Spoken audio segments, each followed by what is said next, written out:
Passo a palavra para o pessoal da Petrobras, Thiago de Paula, Rafael Rodrigues, Marco Amaral.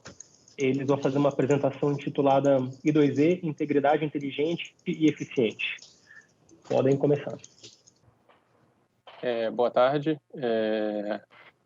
Aqui quem fala é Marco Aurélio. Eu sou contador na Petrobras. Eu trabalho na área de inteligência da integridade corporativa da Petrobras. A INC, como chamamos a integridade corporativa, é subordinada à DGC, a Diretoria de Governança e Conformidade da Petrobras. A missão da INC, né, que é a gerência maior nossa, é investigar denúncias, apurar fatos, esclarecer situações.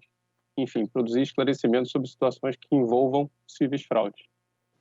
A área de inteligência, a área onde que é a gerência onde eu trabalho, onde o nosso grupo trabalha, investiga denúncias, apura fatos, esclarece, processa informações e promove links entre os achados e faz um mix entre os nossos bancos de dados, com achados que nós já temos, alguns que nós temos de bancos públicos de notícia, e para gerar informação válida que sirva para a gente formar conclusões.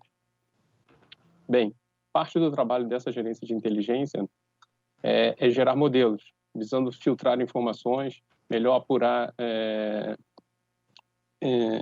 achados e produzir, e no futuro, quem sabe, produzir modelos preditivos, ou seja, prever possíveis situações de fraude. Nós somos uma equipe multidisciplinar, com administradores, contadores, economistas, estatísticos e, na sua maioria, analistas de sistemas. Pode passar o slide.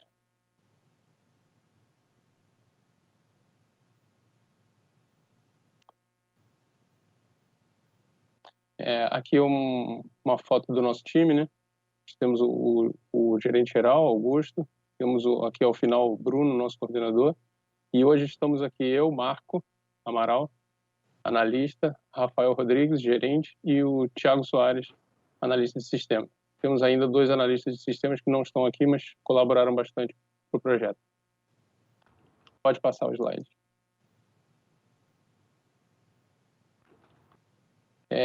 Aqui uma passada rápida, acho que o público todo aqui já deve conhecer o que seja um jogo de planilha, já conhece o assunto, mas eu vou esclarecer brevemente só para que todos fiquem na mesma página.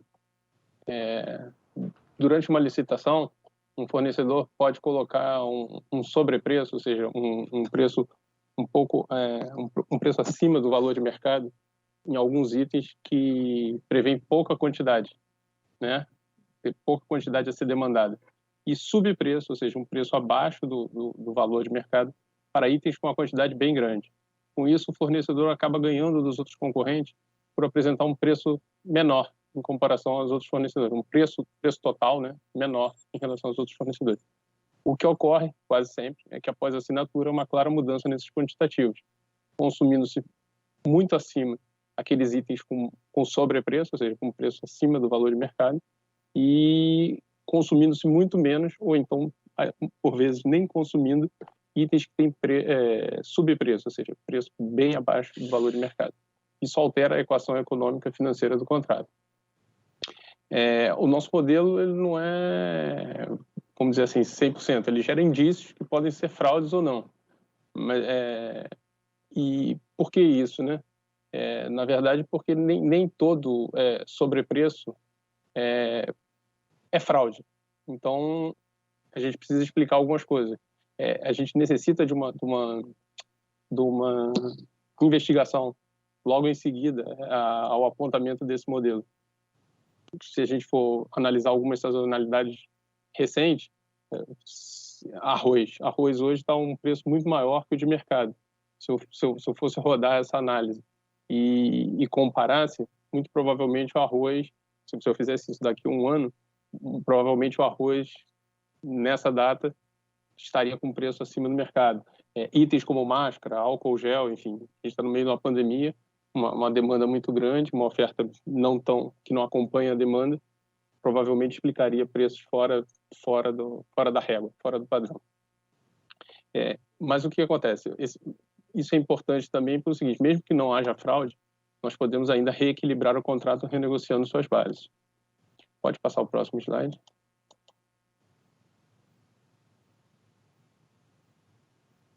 Aqui a gente vai discutir um pouquinho da metodologia.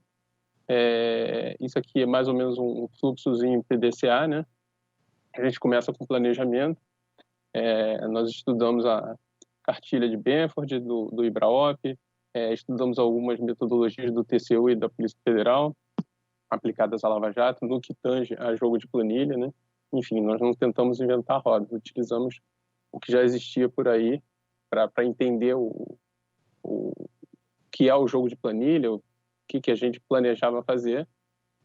Pegamos o nosso histórico, aí começamos a ação, né? O do PDCA. Nosso histórico de fraude, criamos um modelo matemático, validamos as hipóteses, enfim, e criamos o modelo, e cuspiu alguns resultados, né? Gerou alguns resultados. Temos essa terceira etapa, que seria o check, seria essa lupinha aqui, a investigação, só que acontece, na verdade, é a checagem do que o modelo gerou. Todo o resultado do modelo vai ser oferecido ao nosso time da investigação, que aí sim vai apurar corretamente se trata mesmo de jogo de planilha, se houve realmente sobrepreço, subpreço em relação aos preços de mercado, se há um motivo, uma justificativa lógica para o que ocorreu. E, obviamente, essa checagem nos leva ao último passo, que é a ação corretiva, ou seja, capturar as lições aprendidas e calibrar os nossos modelos para que eles gerem cada vez menos falsos positivos, né? Se concentrem mais no que efetivamente tem resultado para a gente. Próximo slide.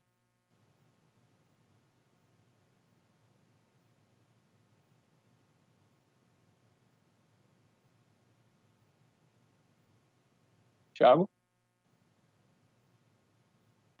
Boa tarde, meu nome é Thiago.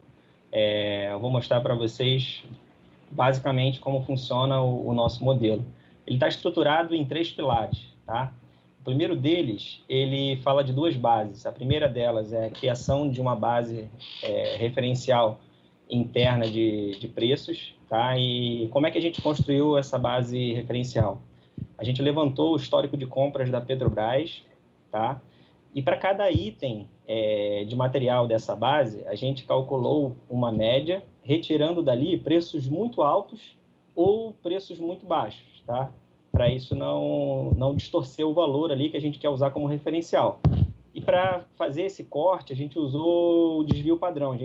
Um desvio padrão para cima, a gente retira esses valores, e um desvio padrão para baixo, a gente também remove, tá? Essa base, ela é utilizada exatamente para determinar se um preço de um determinado contrato, né, de um determinado item de contrato, ele tem sobrepreço ou subpreço, que é justamente a característica que a gente visa buscar no jogo de planilha, né? Se aquele item com sobrepreço ele está sendo consumido acima e o que está barato está sendo consumido abaixo, né? E essa base referencial é o coração do nosso modelo, tá? Além dessa base referencial, a gente tem também uma rede de relacionamento que ela foi criada utilizando um banco de dados em grafo Neo4j, tá? Nela, a gente consegue identificar o histórico de denúncias e investigações da Petrobras, tá? Além de identificar notícias e mídias, né, mídias externas que envolvam o nome da Petrobras e fraude, tá? Então, se por algum motivo nenhum contrato suspeito, a gente identificou um contrato suspeito no modelo, e o gerente do contrato, fornecedor, algum sócio de empresa, ele já foi citado em alguma investigação, a gente consegue identificar através dessa rede de relacionamentos. A gente consegue estabelecer lá, ver as ligações, e isso nos auxilia bastante, né, nessa análise, tá? O segundo pilar é um pilar que fala das ferramentas e técnicas utilizadas. A primeira delas é Benford. A apresentação anterior abordou um pouquinho, deu uma passada, né, nessa técnica. E o que a gente usou aqui como base foi a cartilha do IBRAOP, né, que foi elaborada lá pelo TCU, o Tribunal de Contas do Distrito Federal, e pela UNB, né? Então, basicamente, a metodologia deles ela visa aplicar a técnica de Benford antes na PPU do contrato antes do seu início, tá? E você valida o modelo ali, verifica se ele está conforme. Se ele estiver conforme, o contrato vai ser executado, ele vai ter um aditivo, e após o aditivo você aplica Benford novamente para verificar a frequência dos dígitos. Se por algum motivo, algum dígito superou a frequência, você separa esse contrato para dar uma analisada e verificar se de fato a fraude se comprova, né? Porque supostamente houve uma manipulação na PPU do contrato para favorecer a fraude, tá? Além de Benford, utilizamos geolocalização, tá? Então, para essa base do referencial, é possível verificar nas unidades onde a Petrobras opera se a Petrobras está pagando muito barato ou muito caro para um determinado item de material, tá?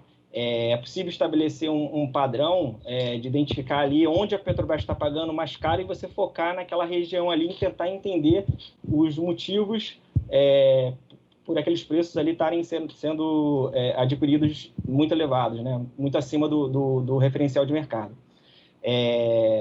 Além disso, a gente tem a curva de consumo, tá? Então, aqui a gente pega a curva de consumo e consegue identificar duas características, né? A primeira delas, ela está essencialmente ligada ao jogo de planilha, que é verificar se o item caro está sendo consumido além do que foi previsto e o item barato está sendo consumido abaixo do previsto. Além disso, é possível identificar para um material dentro da Petrobras qual a expectativa de consumo desse equipamento ou material ao longo dos meses ou anos, né? Onde a gente pode chegar com isso?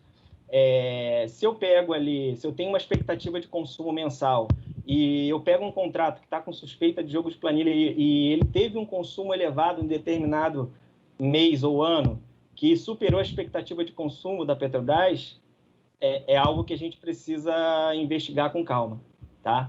Então, a curva de consumo, ela sinaliza dessa forma para a gente.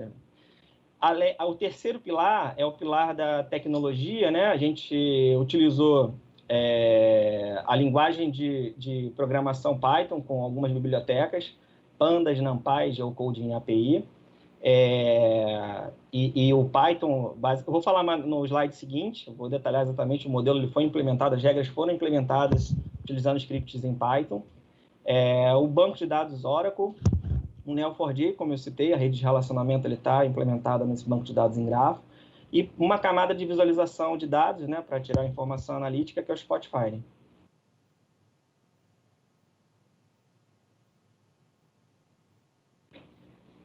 Aqui eu vou falar basicamente como a arquitetura está organizada, né? A arquitetura do nosso modelo. As informações... Então, você tem a camada inicial aqui, uma camada de entrada de dados. A Petrobras tem essencialmente as informações disponíveis num sistema SAP, né? No RP SAP. Numa situação normal, nós teríamos que entrar no SAP, manualmente extrair os relatórios de lá, tá?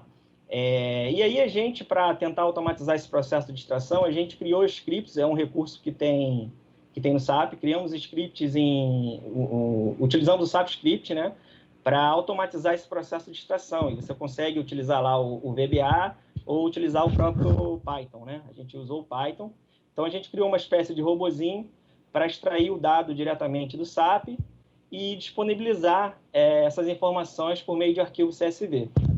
Esses arquivos eles são imputados no Oracle, tá? Que posteriormente essas informações serão consumidas pelos scripts desenvolvidos em Python, na linguagem de programação Python. O modelo ele essencialmente está implementado aqui, tá?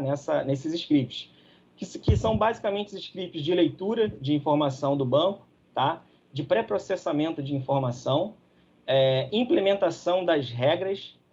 Então, a gente tem aqui fatores de riscos que a gente precisa verificar.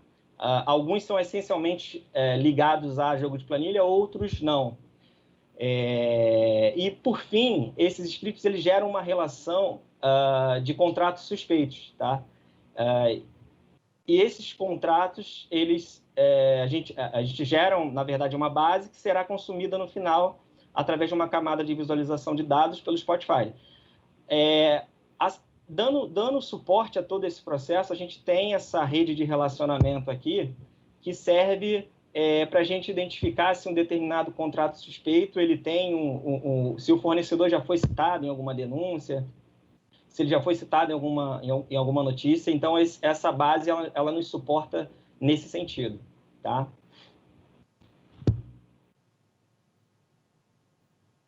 Aqui um pouco do que a gente conseguiu alcançar nessa primeira etapa do nosso projeto, tá? Então, a gente conseguiu uma abrangência aqui grande de atingir 11 mil contratos da Petrobras, que são os contratos, 11.602 contratos da Petrobras de materiais, tá? Numa situação normal, uma denúncia dessa característica, ela chegaria pelo canal de denúncia ou a gente selecionaria através de uma amostra da auditoria, tá? Com a implementação desse modelo, a gente consegue tentar identificar na base completa, né, de contratos de materiais. A gente consegue varrer aquela base ali e verificar se aqueles contratos têm indício de fraude. A gente não fica dependendo de uma denúncia ou da auditoria, né, para tentar selecionar isso aqui numa amostra. Tem os 10 fatores de riscos que foram considerados no modelo. 2 deles são essencialmente ligados a jogo de planilha, que é o consumo elevado para itens que estão com sobrepreço e consumo abaixo do previsto para os itens que têm subpreço, né, os itens baratos. Além disso, a gente tem outros fatores de riscos não associados diretamente a jogo de planilha, mas que também ajudam a gente a classificar aquele contrato em um determinado risco. Que, por exemplo, você pode ter um contrato que está no início de sua vigência e já consumiu grande parte do seu saldo. Outro fator de risco é identificar se o gerente do contrato ele já foi citado em alguma denúncia, se o fornecedor também já foi citado em denúncias. Então, aqui são alguns dos fatores, eu estou citando alguns dos fatores, mas a gente tem 10 no total, tá? Esse modelo ele conseguiu reduzir em 99% o nosso tempo de busca, né? E nós implementamos o tempo de processamento para a gente ter uma relação final de contratos nessa base de 11 mil é de 1 hora. Esse script ele está implementado em Python, como eu falei, ele está rodando de maneira sequencial, mas a gente pretende, no futuro, estudar a possibilidade de paralelizar a execução desse modelo utilizando o Spark. Tá? Agora eu vou passar para o Marco para ele fazer as conclusões.